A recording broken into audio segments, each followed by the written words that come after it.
Ye pi wala da ngam yo I ngala bandro idu jong pi jing ye jong a chi sha ka dan ga bo umat na pi ngase na la dengan plo bati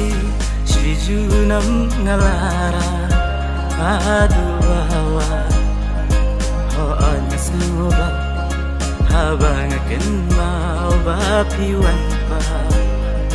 percaya baro subutang hangan adu ba